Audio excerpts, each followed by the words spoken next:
appealing for forgiveness and redemption and another chance, and also getting a shortened ban weren't all enough for Zach Hardacre to get votes from the Super League pod listening public on this. When he then attempted to distract everybody in a grand final week with his own idiotic behaviour for the second year running. When he tried to avoid arrest for drink driving and committed drink driving, of course, both awful things. It was nailed on, wasn't it, that the See You Next Tuesday award would be returned. So this is the one offence where I'm more outraged, because everything else he's generally it's largely been personal. Yes. But this is one where he's really endangered people. You know, drink driving is a serious thing. It is something that kills, and this is something for me is where he's turned the corner into. I just can't see. I can't find anything good in it now, if that makes sense. Well, the only thing I have is I've got to watch him play. So, and my team needs him to play well for us to win things. So, as a human being, I'm not going to be reaching out to give him much love. But as a rugby league player, I hope he returns to his full glory. And I know most people out there don't wish that, and I understand why he's won the award completely. But I don't want to talk about him anymore, Tim, because we've spent so much time talking about him, and we'll spend so much time talking about him again. Yeah, because I mean the inevitable's happening. That'll have to be a thing on the predictions. How many weeks will it take? In terms of our voting as a co-host panel, Alan, Sarah, and myself all went for Zach, and you went for the moral vacuum himself, Kenny Edwards. Yep, another new award next. The SLP Women's Player of the Year. Obviously, the Women's Super League kicked off in full force this year. Branded, big teams, publicity on the social media, streamed on our league and on the BBC website for the Proper Sport as well. Proper Sport did a great job kicking that off in the early games, which really got the momentum going. Yeah, of course. So, for the SLP Women's Player of the Year, Danica Preem was the only player who was off the shortlist to get a vote. I wonder who that was from, Tim. I just wonder who that could have been. Yeah. Well, it was from the person who stalks the lady on social media. Stalk her. You reply to every tweet of hers. You reply to. I don't reply to every tweet. I reply to. I have banter. She's you a say lovely banter. She person. says restraining order. Let's call the whole thing off. Anyway, of the shortlisted players, in fourth place was the wonderful, the very, very stylish player that was the Castleford and Lancashire fullback Tara Stanley. Yeah. In third place was the joint player of the match in the women's grand final, the hat-trick hero from the Wiggins grand final, Wiggins Rachel Thompson. In second place is the new darling of Women's Rugby League. We are hugely behind her in every single way. She's on the shortlist for the Women's Golden Boot. Did who won it? I don't know who won that. All I've seen is outrage over. It was an Australian player who I'd not heard of. But, okay. I don't follow the Australian players closely enough to. I've watched one of the Origin games, but that's about it this year in terms of down there. Our representative on that list was the women's... and don't forget on the BBC Sports Young Sports Personality of the Year. Yeah, she was on the long list for that. Which is a big one to hack into, because that's national exposure that we just don't get enough of. The women's Woman of Steel was Georgia Rowe. She was in second place. That means the winner, and I think a very well deserved winner over the whole piece, goes to Leeds Rhinos' Lois Forsell, who we've all watched this season and think she's been a little step above the rest. She's been a coach and a player on the field, and still being the best player on the field whilst coaching the rest of the side on the field, it's felt like. So, and I think her injury, missing those last two games, is probably did for Leeds. I think if she'd been there in the final, the composure and organisation, I can't see they would have given that penalty away. I can't see that they would have lost that game. No, yeah, she was a big miss at that stage of the season. In terms of how we went, we know who you went for, Tim. Look, I'm always going to go for a prop, aren't I? I'm always going to choose a prop, and it was the first prop who came to mind. Alan went for the winner, Lois Forsell. Sarah didn't cast a vote. I'm sure when Hull get up into the top level of that competition, she'll be more engaged with that. I went for Rachel Thompson, even though it was a very difficult choice between Stanley, Thompson, and Forsell, because I'd seen them all play this year, and I'd seen them all really impress me. Maybe it was. And you didn't go for Becky Greenfield, so that's Rachel Thompson. Thompson. That's a first.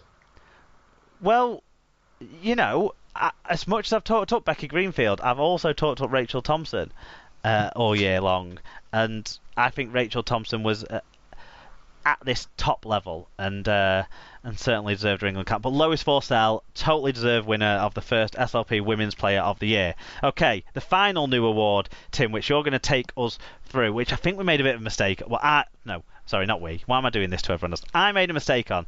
I originally said players over 33, but then listed Tommy Luluai, who wasn't over 33 at the start of the season, in the shortlist. So we had to adapt it. So this is the SLP Old Player of the Year, a new award this year. We want to help the aged. Next year it's going to be age 33 and over on the day before the season starts, but this year it was age 32 or over on the day before the season starts. If I'd have done that from the start, then James Review would have been on the shortlist and probably would have won. But do you want to take us through who received votes in this category and who also got a vote who was ineligible for a vote even with the amendment? Yeah, so off shortlist votes were made for Danny Tickle, Danny Washbrook, Jamie Jones-Buchanan, John Wilkin, Sean O'Loughlin, Remy Cassidy, and the ineligible as he's too young, Sika Manu. So do you want to take us through the top four? Yeah, in fourth place, Ryan Hinchcliffe. In third place, Jake Webster. In second place, the man you mentioned, Mr. Thomas Luluai. And the winner of the 2018 SLP Old Player of the Year, Super Benny Westwood. Yeah, and to be fair to the bell ringer himself, he had, his longevity is impressive. The amount of games he's racked up is hugely impressive, and actually he was a force this year, level. a much bigger the performance force than level I he's put in this year has been excellent. Minutes on the pitch, not necessarily long in every game, but he made an impact in every single game I saw him play. He made a positive impact, and he wasn't as filthy this year, I don't think. No, I think he left that to Chris Hill. I was going to say, he passed that mantle onto his right to Chris Hill, didn't he? Who took that and then some. Yeah, so well done to Ben Westwood. I do think it's deserved, given that he was the oldest player on that list. Yeah, I think. So our votes were a mixed bag. Sarah went for Jake Webster. You and Alan both went for Tommy Luluai, which kind of shows where he came into the shortlist from, because it wasn't me who put him into the shortlist. Given I'm surprised at Tommy Luluai's age, though, because I would have had Tommy Luluai as a good couple of years older. And Wikipedia might be wrong, because I did have him on my spreadsheet as being 33, but at the start of the season. I thought he was older than me, but he's not. He's younger than me. So there you go. He is 33 now. You definitely look younger than he does. Yep. So there we go.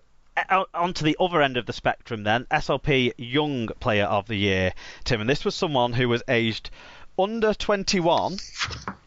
No, sorry, aged 21 or under on the 31st of January 2018, which was the day before the season started. The day the season will start next year is the 31st of January. Can you believe it?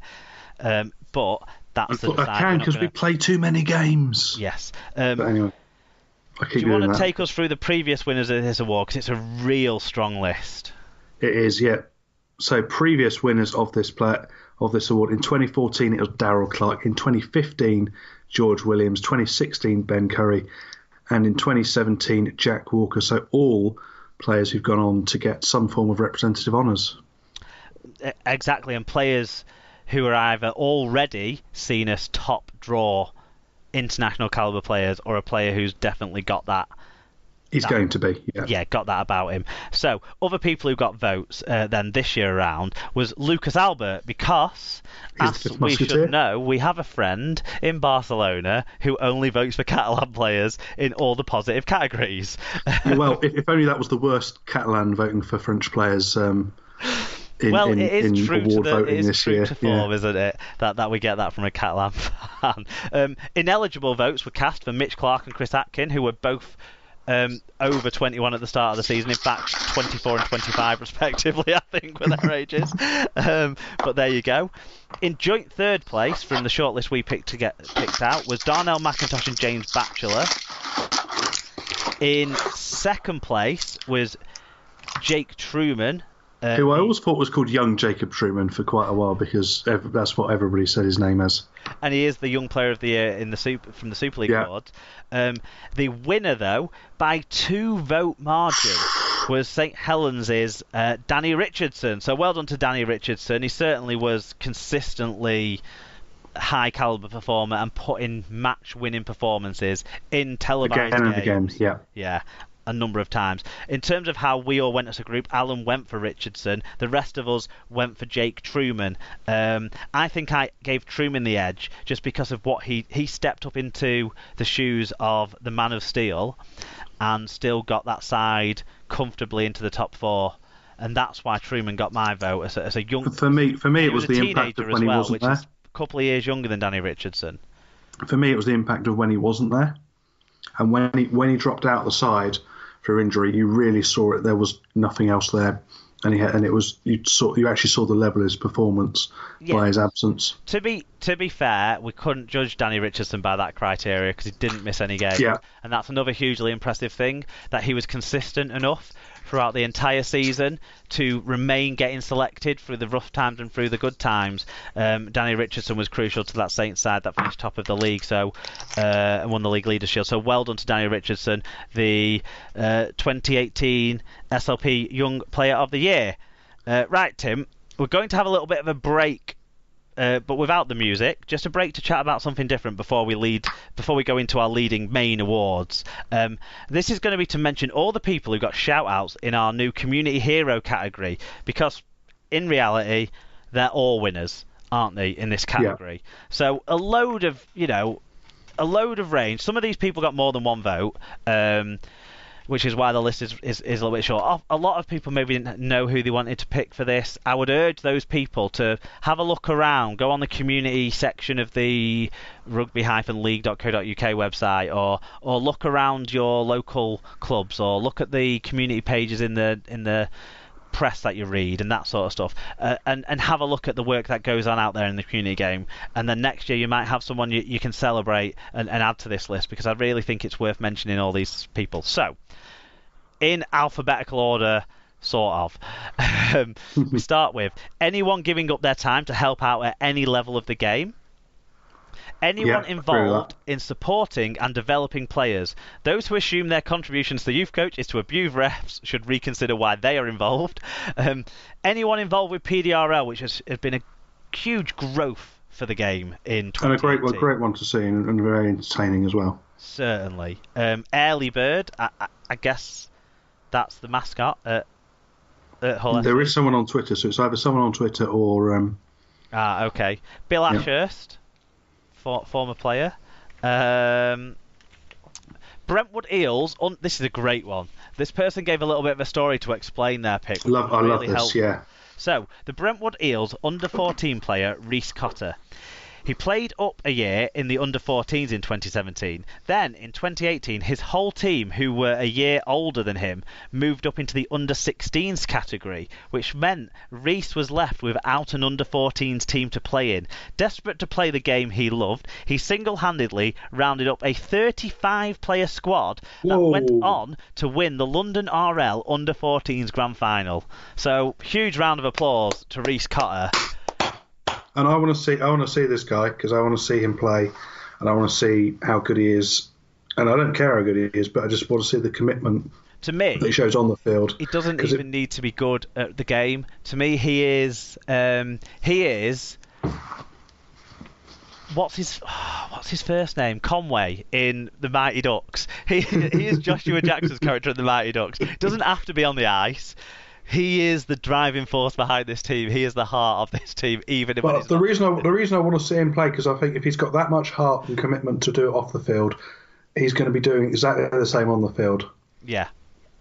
Because I know guys like that, not to the same level, but guys who are willing to do that and who drive for miles to play games and whatever. I've played with those sorts of guys, and they do give up because they give so much off the field. They give so much on the field, and it's great to watch. So yeah, I want to watch him next year.